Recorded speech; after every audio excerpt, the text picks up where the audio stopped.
We have a question here from Kevin, and he asks, how can I smoothly say asks plus you and asked plus you? So basically the KS or the SKED linking. You are right, they are a little bit tricky. However, because they're tricky, natives actually have a trick to deal with them, right? We usually have ways to deal with difficult combinations. Now, the first thing is that there is the fully enunciated, fully articulated version, and it's not easy. Now, it's not hard for us natives, but it's kind of a mouthful. So if I say asks you, or asked you, it's a little difficult to say. There's a lot going on. Okay, so if you're fully enunciating, that's probably part of the problem, right? I tell you guys, enunciation is a tool that we use.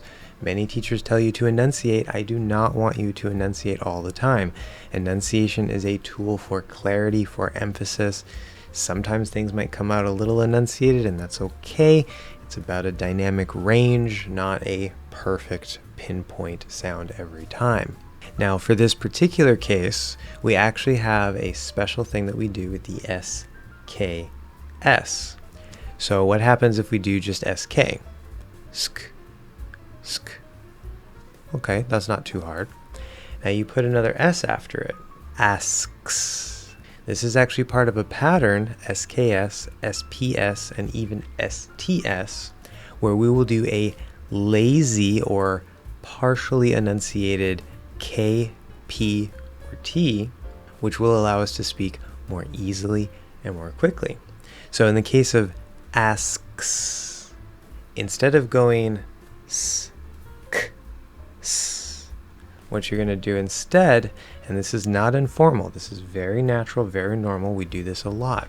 You're going to have that S, you're going to keep that S position, okay? The S is not going to stop. You're going to take the back of the tongue while you're holding that S. You're going to bring it up just a little bit, not all the way. Do not close into a K. You're going to bring it up a little bit and then drop it back down. That's it. And what happens is this creates the illusion that there's a K sound. So instead of asks, we get asks, asks. So I'm doing the front of my tongue stays exactly where it is. It's just that back of the tongue comes up.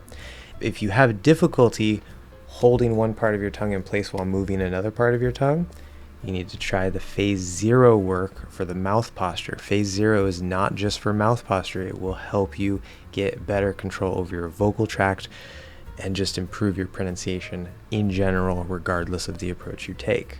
Note also in the case of the SKS specifically, it is actually possible to completely drop the K and just re-push out the S. So instead of asks, you can say asks. He asks me.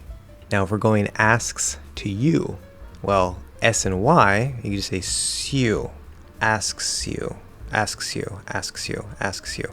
Now it's possible, especially in faster, lazy speech, for this to kind of blend into a sh. The easy thing is just keep it an S, right? You're going to do S, lazy K, S, Y. Asks you, asks you, asks you. Now for asked you, right, so the E is silent. Remember, don't forget the ED ending is almost always silent. It's a T sound. And the rule for that is because the sound before the ED is voiceless, so we just go k to t, not k to d. So if you're trying to do like asked, technically that can exist, that can happen, but you'd really be over enunciating. It's supposed to be a T sound, not a D sound.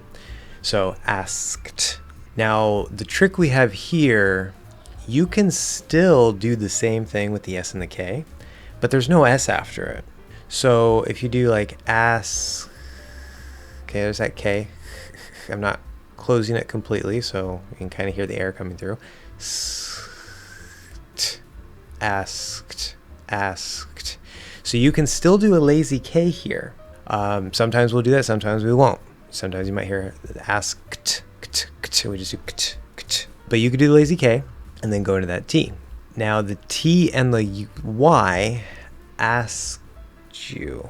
That is actually, because the T and the Y can blend very commonly with the word you into a ch, but it's actually a little harder to say with that K there. So we're probably not really going to do that unless you're just really speaking lazily. Maybe it'll sound a little more informal. So asked you. See, tu. If you do T sound and a Y sound, tu. Asked you. You can even potentially drop the K completely. Asked you. Hopefully that helps. I know some of these clusters are a little bit difficult, but you can use the tricks when we have them. Otherwise, just try to massage out the details, and it comes down to practice.